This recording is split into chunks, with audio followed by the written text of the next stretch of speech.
ต้องเอานี้ออกด้วยนะเอาคู่ออกไม่ชอบหนูกลัวหอยแมลงภู่คือมันดูมันมีผู้มันมีอะไรเงี้ยแล้วมันไม่น่ากินไม่เอาตรงไม่ได้กินไม่ขอร้องไม่เอาหอยลายไหมหอยลายคือยังไงนี่หอยลาย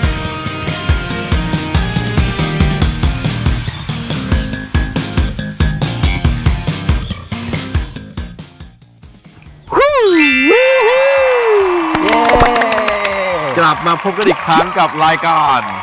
Make a Trip กับวากะ Creative EP นี้ก็เป็น EP ที่ 9 นะฮะผลจากครั้งที่แล้วที่ญี่ปุ่นเพราะเชียงใหม่เราไม่ได้เล่นเกมคุณเนี่ยใช้ดวงในการชนะผมครับคุณก็เลยเลือกมาที่ไหนครับจังหวัดอะไรฮะหัวหินครับจังหวัดประจวบคีรีขันธ์อำเภอหัวหินครับไม่รู้ก็เรียกว่าหัวหินก็ได้ครับผมก็คือเราอยู่ที่ร้านคาซาดิราเซียนาอามาเล่นะครับผมก็จะเป็นร้านอาหารอิตาเลียนเมดิเตอร์เรเนียนแล้วก็ฟิวชั่นกับไทยซึ่งเป็นซีฟู้ดมีสปาเกตตี้มีพิซซ่ามีอาหารทะเลสไตล์ที่แบบว่าเราอาจจะไม่เคยกินมาก่อนอะไรอย่างเงี้ย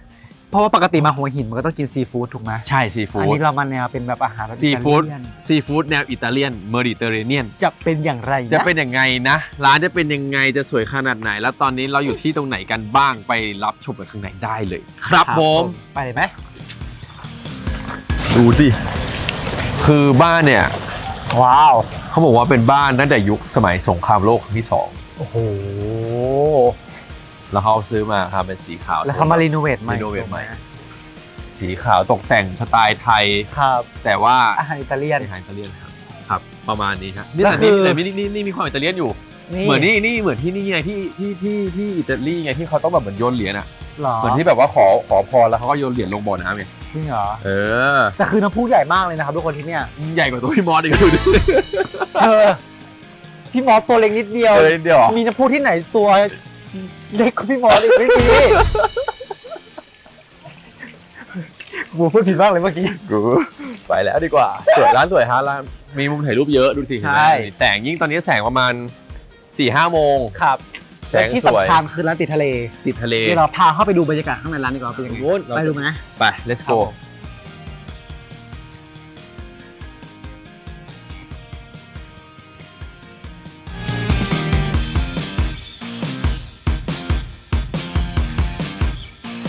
ครับผมแล้วตอนนี้ฮะเราอยู่ภายในร้านของคาซาดิราเซียนาอามาเร่นะครับผมก็อันนี้เป็นชั้น2ก็เหมือนเป็นโซนที่พักของเขาแหละแต่คือข้างหลังก็จะเป็นแบบว่าทะเล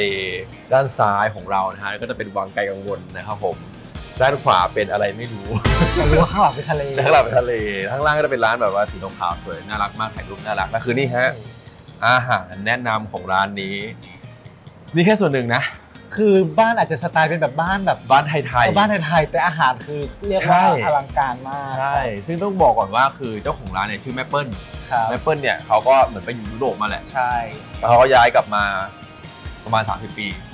กี่ปี30 ปีแล้วเขาเอาง่ายๆเขามาทำร้านลาเซียนาเนี่ยประมาณ10 ปีแล้วเขาแยกตัวออกมาทำร้านของตัวเองตรงนี้ใช่ซึ่งก็ร้านลาเซียนาเป็นร้านอาหารอิตาเลียนที่ค่อนข้างโด่งดังในหัวหินครับผมก็นี่นะฮะลองดูว่าเป็นมีอะไรบ้างที่แนะนำนะฮะเขาบอกว่าที่แนะนำเลยก็คือนี่เป็นรวมทะเลย่างน้ำมันมะกอกใช่อันนี้คือของโปรดพวกเลยนะอะไรเพราะว่ามันมีรวมว่าส้มตำก็ด้วยซีฟู้ดก็ด้วยคือมันรวมทะเลย่างมีหอยเชลล์มีกุ้งขาวมีหอยแมลงภู่มีหอยตลับมีหอยลายเป็นรวมทะเลย่างน้ำมันมะกอกเนาะอันนี้เขาบอกว่าเป็นเสิร์ฟให้พิเศษซึ่งอันนี้คือเกร็ดเล็กเกร็ดน้อยความรู้เล็กๆน้อยๆระหว่าง lobster กุ้งมังกรนะครับนี่คือเป็นผู้เชี่ยวชาญไม่คือเราเคยคิดมาตลอดว่า lobster กุ้งมังกรเนี่ยมันคือเป็นแบบเดียวกันแต่จริงๆ lobster เนี่ยจะเป็นกุ้งที่มีกล้ามแล้วมันจะอยู่ทางแบบอเมริกาอะไรพวกนี้ที่เขาจะแบบดังๆซึ่งกุ้งมังกรเนี่ยคนเมื่อก่อนชอบคิดเป็น lobster แต่คืออยู่ที่อันนี้ก็มีทั่วไป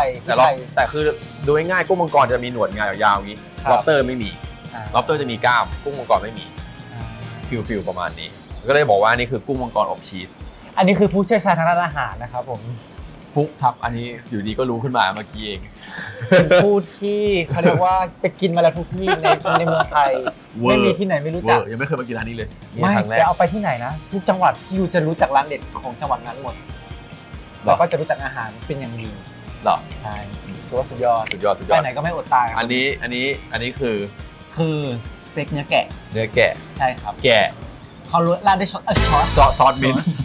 ย่างซอสมิ้นท์ครับย่างด้วยซอสมิ้นท์นะครับผมก็ลองดูไม่เขาก็บอกว่าคุณก็ไม่กินคุณกินแกะไหมเคยกินแต่ว่าก็ไม่ปลื้มก็กินได้นี่ลองกันหน่อยนิดนึงเพราะว่าแต่ละที่ก็อาจจะแบบใช่มีการวิธีที่ทำต่างอันนี้อะไรอันนี้คือกุ้งครับครับกุ้งอบโรสแมรี่ข้างบนนี่คือโรสแมรี่ใช่กุ้งเขาเรียกว่านี่คือกุ้งขาวใช่ไหมไม่รู้กุ้งเขาอันนี้ไม่รู้ว่าเรียกว่ากุ้งขาวหรือว่ากุ้งแชบวยกุ้งแชบวยแล้วกันคิดว่าให้มันดูไฮโซไปนิดนึงกุ้งแชบวยอบโรสแมรี่แล้วก็เสิร์ฟกับนมปังแล้วก็น้ำจิ้มซีฟู้ดนะครับอันนี้น่าจะเป็นพิซซ่าพาร์มาแฮมกับล็อกเก็ตแล้วก็มีบูราต้าชีสอย่างอื่นเป็นก้อนแต่ชีสนี่เป็นเห็นไหมมันดูเป็นห่อไม่คือมันมาเป็นอย่างนี้อยู่แล้วเหรอใช่ไม่รู้วิธีการเขาทำเป็นยังไงแต่คืออันนั้นก็เป็นแบบนี้คนจะอยากให้มากินกับสลัดกับแล้วก็มาวางบนพิซซ่าอะไรแบบนี้ครับและสุดท้ายพระเอกของฟุกก็คือรออยู่ฮะเนื้อไม่ใช่นี่อ๋ออันนี้คืออะไรครับฟุกอันนี้คือส้มตำหลวงพระบางตำหลวงพระบางแตกต่างจากส้มตำปกติยังไงครับก็คือไม่ใส่ปลาร้าจะทำเป็นกะปิแทนแล้วก็เส้นของเขาจะหั่นเป็นแบบบางๆโชว์เขาดูหน่อยขออนุญาตนะครับเอาจริงนะไม่เคยกินใช่ไหมอร่อยหรือว่าเคยกินส้มตำหลวงพระบางเพราะว่าเขาบอกว่าหากินยากเอางี้มันเหมือนอะไรรู้ป่ะเหมือนอะไรมันเหมือนยำมะม่วงที่ใส่กะปิจริงเหรอมันมีความเพราะมันเป็นเพราะมันคือการใส่กะปิไงเพราะว่าด้วยความปกติที่เขาบอกว่ามันใส่กะปิไงใช่มันเป็นเส้นทำไมคุณไม่กินกะปิอ่ะกินแต่ว่าบางทีแบบถ้าตำเปล่าๆอย่างนี้ที่มันไม่ใส่ปลาร้ามันกลิ่นมันจะแรงแล้วมันจะแบบไม่เกี่ยวจริงเหรอคุณน้ำพริกกะปิคุณกินป่ะก็ไม่ค่อยชอบข้าวผัดกะปิข้าวคลุกกะปิไม่กินอ๋อโอเคกินอยู่งั้นกินเถอะเป็นไงฟุกรสชาตินะเอาจริงนะเหมือนทางเหนือเขาจะชอบตำส้มตำแบบประมาณนี้แต่ว่าไม่ได้ตำเส้นแบบนี้นะอร่อยแล้วมันแตกต่างจากส้มตำปลาร้าไหมคือเรารู้สึกว่าเราก็คุ้นเคยกับรสชาติส้มตำที่เป็นประมาณนี้แต่ว่าก็แตกต่างอยู่ก็จะมีความเป็นแบบเหมือนทางบ้านนะที่บ้านก็จะตำประมาณนี้นัวอยู่อร่อยนะอร่อยแล้วคือเรียกว่าคือคนที่อาจจะไม่ชอบหรือว่าถ้าคนไม่ชอบกินกะปิเนี่ยที่มันกลิ่นแรงๆอาจจะกินนี้ได้เพราะว่าอันนี้ไม่แรงใช่เพราะว่าอันนี้ว่าผมว่ากินได้แทบจะไม่ได้กลิ่นของกะปิเลยเอาจริงกลิ่นของกุ้งแห้งแรงกว่าอีกนึกหรอคือเขาให้เรามากินรวมย่างแต่เรามาเลือกส้มตำเขาเรียกว่าออเดิร์ฟให้มันเรียกลำย่อยอ่ะใช่หนูต้องบอกว่าเดี๋ยวก่อนคุณเรามีเครื่องดื่มที่เรายังไม่ได้แนะนำค็อกเทลเหรอไม่ใช่ม็อกเทลม็อกเทลครับอันนี้คืออะไรครับอันนี้ก็คือคาซาซาไม่รู้ว่าคืออะไรฮะแต่จากเรื่องทรงแล้วน่าจะเป็นแบบพวกรวมเบอร์รี่น้ำเบอร์รี่แบบโซดาแต่เห็นมันมีทับทิมด้วยอ่ะ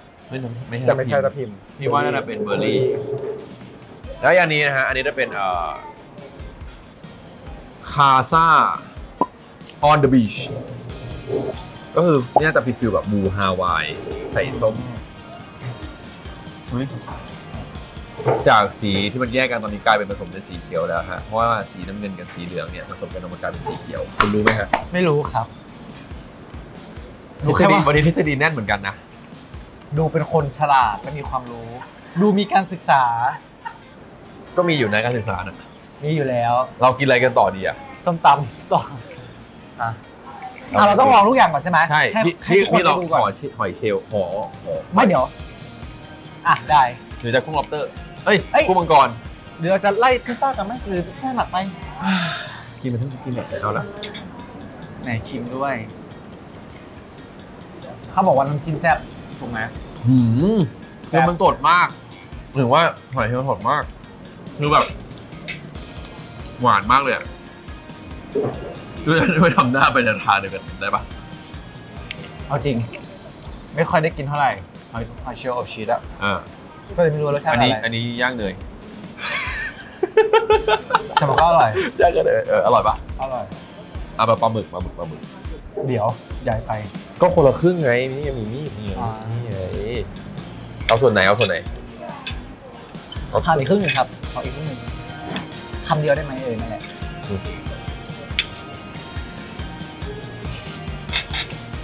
กินเลยได้ไหม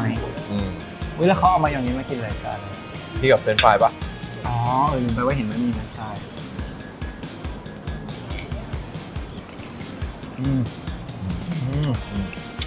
คือต้องบอกแบบว่าคือมันไม่ใช่เป็นการย่างสไตล์แบบไทยเป็นย่างแบบสไตล์ฝรั่งที่จะมีแบบมีพวกเฮิร์บพวกแบบอะไรกันนะอาริกาโนออริกาโนป่ะที่ใส่ในพิซซ่าแล้วมีกลิ่น สไตล์อิตาเลียน แท้ๆนั่นแหละก็แปลกดีแล้วพอมาจิ้มกับน้ำจิ้มซีฟู้ดก็อันนี้ลืมไปนี่เองนี่มีเขียวๆนี่อยู่เนี่ยที่เป็นซอสเนี่ยเขาเรียกว่าอะไรครับเพสโต้ซอสโหระพาใช่แต่ที่นี่นะเขาเสิร์ฟกับส้มตำมันอาจจะตัดกันเอาไปแก้เลี่ยนงี้หรอฟิวชั่นขออนุญาตกินส้มตำนี่หน้าตำไทย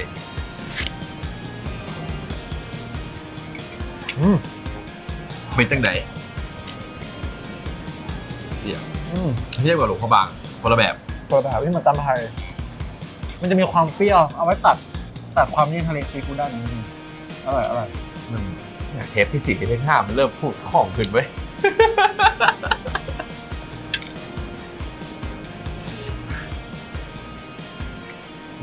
อร่อยแล้วเอาจริงเขาทำส้มตำอร่อยนะส้มตำอร่อยครับเดี๋ยวยึดตามลงเข้าไปหอยอันนี้คือบอกเลยว่า the best หอยตลับอ่ะใช่เตาไม่จิ้มเลยนะพี่จิ้มเลยเหรอ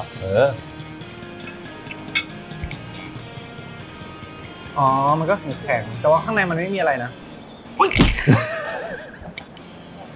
นี่ไงมันก็มีความกลิ่นยากเลยนะหรือว่าจริงๆมันกินอย่างนี้ได้คือฟีลเหมือนแบบกินกับโยเกิร์ตปะเหมือนเนยเนยจืดตอนแรกคิดว่าจะเปรี้ยวนะเนยจืดเปรี้ยว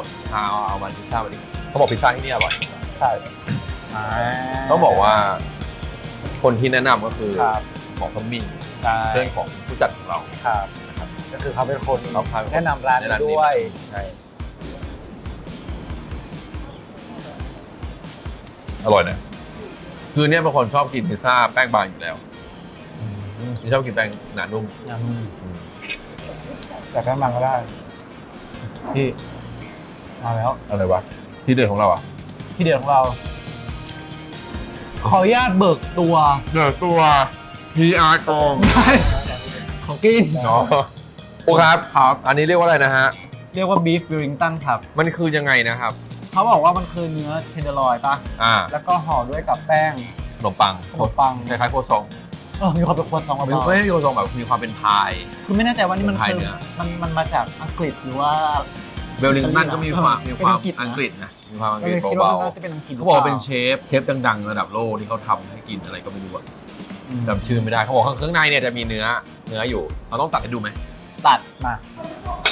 ข้างในก็จะเป็นเนื้อนะแต่วันดูมีความเขาบอกว่าซีมากใช่แล้วคือหั่นง่ายมากเลยนะทำไมดูหั่นง่ายกว่าสเต็กอีกอะหรือว่ามีดเขาคมหรือว่าเนื้อเขาแบบมันนุ่มมากจริงเหรอมันจุยซี่มากคุกที่ว่านะเขาต้องลองกินก่อนว่ะเพราะว่ามันกำลังร้อนๆเลยเขานิดนึงอย่าคำใหญ่มากนี่ไงไปเลยมันใหญ่ไปไม่ปากเราไม่ได้กว้างขนาดนั้นหั่นไงครับหั่นได้ครับนี่ครับเอาไปเลยครับโอ้มีผักด้วยนะพี่ยูนี่ทุกคนข้างในมันเป็นแบบนี้มีความหอมนะคือเอาจริงเหมือนนี่เลยเหมือนกินพายมีมันบดด้วยพายเนื้อที่ไม่ใช่เป็นเนื้อสับเป็นเนื้อชิ้นไม่เคยกินอะไรแบบนี้มาก่อนเลยแต่แป้งเขาอร่อยนะแป้งอร่อยแต่เมนูนี้นะใครมาก็ต้องใช้เวลานิดนึงในการคลุกเพราะว่าประมาณ30 นาทีต้องอบต้องเบรกอะครับเหมือนทำขนมปังเหมือนเขาเก่งอะที่สามารถเบรกแล้วออกมาให้แบบเนื้อไม่แข็งกระด้างได้แล้วแป้งก็ยังพอดีอะไรเงี้ยเนื้อมีความแบบไม่สุกเกินไปไม่ดิบเกินไปอ่ะอร่อยนะครับเนื้อไม่ได้กินกุ้งเลยนะกุ้งไหมหรือว่าตักให้ กุ้งนะครับอบใช่ไหมเขาอบใช่ไหม ใช่ อบกับโรสแมรี่ คือรสเมนี่ไม่ต้องเอามา เขาจะได้รู้ว่ามีโรสแมรี่ด้วย คือมันกินไม่ได้ เขาจะได้รู้ คือกุ้งที่นี่เขาตัวใหญ่เหมือนกันนะ ก็ติดทะเลเนาะ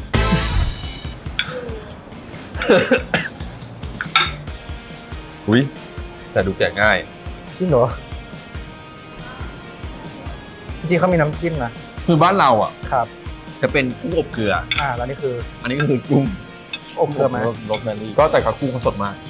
เพราะอยู่ติดทะเล ตอนเช้าก็ว่ายน้ำลงในน้ำพึ่งเป็นตะแซบแค่เนาะแกะยังจะแกะยัง แกะย่างซอสมิ้นท์ ปกติที่เคยได้ยินว่าแกะคือ ราคามันจะมีกลิ่นเฉพาะ มันจะมีกลิ่น กลิ่นเขาเรียกว่ากลิ่นสาบ สาบอะไรอ่ะ สาบแกะสาบแกะสาบวัวสาบอะไรพวกนี้มันจะมีกลิ่นของมัน แต่วัวเข้าใจแต่วัวบางครั้งก็มีแต่บางครั้งก็ไม่มีนะ อันนี้ก็เหมือนกันแกะก็เหมือนกันบางครั้งก็มีบางครั้ง มันไม่ได้ คือมันจะมีกลิ่นเฉพาะของมันแหละ ทำไมรู้สึกว่าเนื้อมันแบบละลายเนื้อมีความละลาย ทุกคนบอกเลย ว่านี่แกะดี อร่อยมาก และไม่มีกลิ่นเลย ไม่มีกลิ่นใช่เหรอ คือเขาน่าจะหมักจนกลิ่นมันหายไปแล้วอะแล้วนุ่ม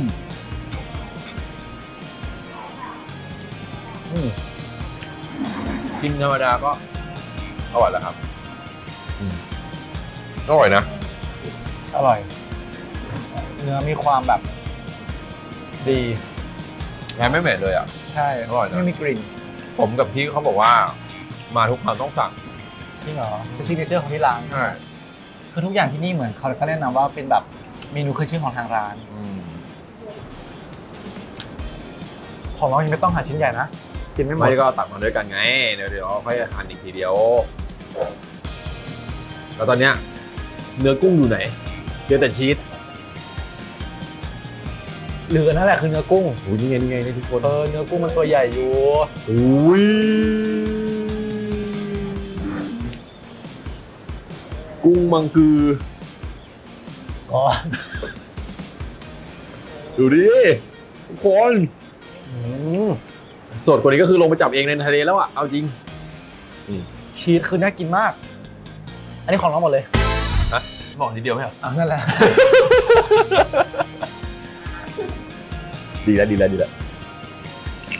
ไงฟุกอร่อยไหม แล้วชอบที่นี่อย่างหนึงคือเขาเสิร์ฟกับส้มต เหรอ ำคือมันกินกับส้มตำแล้วมันอร่อย โดยเฉพาะตำไทย ส้มตำก็จะมีความแบบหวานเปรี้ยวตัดกับรสชาติที่มันเป็นแบบความเลี่ยนของชีส เป็นการกินกุ้งมังกรในรอบ 100 โอ้ ปี เป็น10 ปีอ่ะไม่ค่อยได้กินเลยอะอร่อยนะอร่อยไหม อร่อยครับ ชีสดีปะ ดี พี่ไม่ได้ชีสเลยอะกู หายไปไหนมาล่ะ กูพี่ต้องได้กินชีสด้วยดีวะ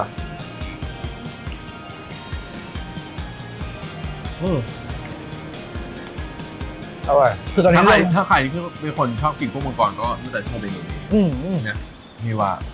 คือตัวเดียวก็ได้จะอิ่มแล้วมาคนเดียว 2-3 คนก็ตามคนเดียวไม่น่าจะไหว แต่ว่า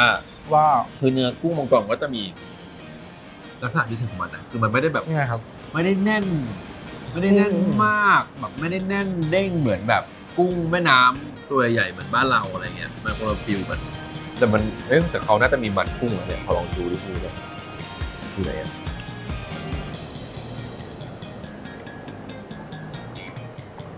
นี่ไงมันกุ้ง ขออนุญาตใช้มือนะครับ เอาเลยครับ เพราะใช้ช้อนกลัวว่าช้อนจะหัก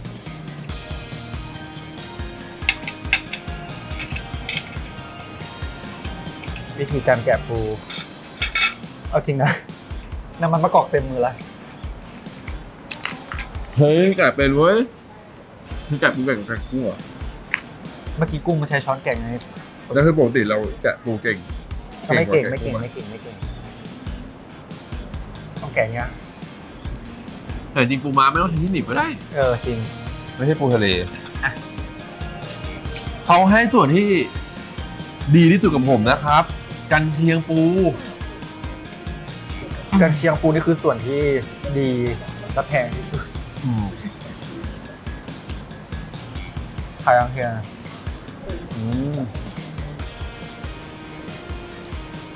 น้ำจิ้มซีฟู้ดนี่ถูกคอนะเพราะหนูจิ้มไปแล้ว เอาเลยพี่ก็จิ้มไปแล้วเลย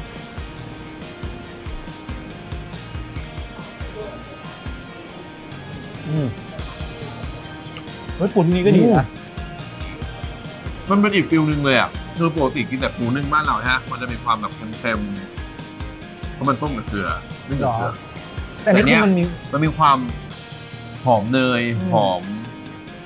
เพสโต้เหรอใช่ป่ะคือไม่รู้อ่ะแต่คือมันอาหารทะเลสดนี่คือย่างใช่ไหมเขาบอกว่าย่างนะเขาบอกว่าย่างแต่ปูน่าจะต้มน่าจะนึ่งก่อนแล้วมาถ้ามาคั่วกับอะไรทุกอย่างผมว่ามันมีหลายเมนูมากที่เราไม่เคยกินครับถูกป่ะเราไม่รู้ว่าแบบว่ารสชาติมันเราจะจินตนาการออกมาเป็นรสชาติแบบไหนอย่างไอเนี้ยเราไม่รู้เลยว่ามันรสชาติจะเป็นยังไงหรืออย่างเนี้ยคือบางทีเราแค่คิดมันก็คือรวมทะเลย่างปกติแต่คือมันมีความพิเศษตรงที่มันย่างกับน้ำมันมะกอกแล้วก็มีซอสโหระพาอะไรเงี้ยก็หอมดีแปลกอีกแบบนึงแตกต่างจากคนไทยทำแต่อันเนี้ยคือ the best คือชอบนี้มากเลยแกแต่มีอย่างหนึ่งนะที่ฟุกชอบที่สุดที่ไม่มีในโต๊ะคือจริงๆทางร้านนะเขามีเมนูหลายอย่างมากเยอะมากมีสปาเกตตี้มีสลัดมีข้าวผัดมีอาหารไทยก็มีต้มตำก็เยอะคือเมนูที่นี่เยอะมากไม่ใช่มีแค่แบบเท่าที่เห็นแต่หอยอย่างนี้หนูไม่กินนะหอยแมลงภู่อ่ะทำไมไม่กินคือหอยแมลงภู่รู้สึกว่ามันมีกลิ่นอันนี้อาจจะไม่มีก็ได้ลองวะเฮ้ยลองต้องลองหอยแมลงภู่เนี่ยต้องเอานี้ออกด้วยนะเอาภู่ออกชอบหนูกลัวหอยแมลงภู่คือมันดูมันมีภู่มันมีอะไรเงี้ยแล้วมันไม่น่ากินไม่เอาตรงไม่ได้กินไม่ขอร้องไม่เอาหอยลายไหมหอยลายคือยังไงนี่หอยลายหอยลายเมื่อกี้หนูไม่ได้กินหอยลายหนูไม่ได้กินหอยลายหนูกินหอยตลับถือว่าประมาณนี้นะครับวันนี้ที่เรากินก็เลยคุณไม่กินกุ้งอ่ะนี่กินไปแล้วคนละแบบกันพอเหอะเก็บท้องไว้กินหลวงพระบางอยู่อันนี้ก็เป็นส่วนหนึ่งของอาหารของร้านคาซาดิราเซนาอามาเร่นะครับผมก็จริงๆคือเขามีเมนูหลากหลายมากเป็นสไตล์อาหารแบบเมดิเตอร์เรเนียนผสมฟิวชั่นกับไทยอย่างนี้ดีกว่าอิตาเลียนด้วยซึ่งก็เยอะแยะมากมายและรสชาติดีอยู่ที่หัวหินซอย35นะครับก็อยู่ข้างๆกับวังไต่กังวลก็มาไม่ยากสำหรับคนที่อยู่ทางที่หัวหินแล้วก็คนที่อยู่จากกรุงเทพหรือจากที่ไหนก็ตามที่มาเที่ยวหัวหินนะครับก็ถ้ามีโอกาสก็ลองแวะมาทั้งอาหารเนี่ยก็คือรสชาติดีแล้วก็ดีถึงดีมากเราถูกปากเราแล้วกันใช้คำว่าถูกปากเราก็อยากให้ทุกคนมาลองชิมดูแล้วก็บรรยากาศก็ข้างหลังก็เป็นทะเลนะฮะคือเป็นร้านที่ติดกับทะเลบรรยากาศดีมากแล้วก็ทางเข้ามาก็มีสวนสวยงามอะไรอย่างเงี้ยร้านเป็นสีขาวก็มีมุมถ่ายรูปด้วยก็ถ้าได้มาหัวหินก็ลองมาแวะดูนะฮะร้านคาซาดิราเซียนาอามาเร่นะครับผมหัวหินซอย35ข้างวังไผ่กังวลครับผมอร่อยมากจ้ะสวยต่อลุยฉันจะกินนี่แหละฉันก็จะกินนี่แหละเหมือนกัน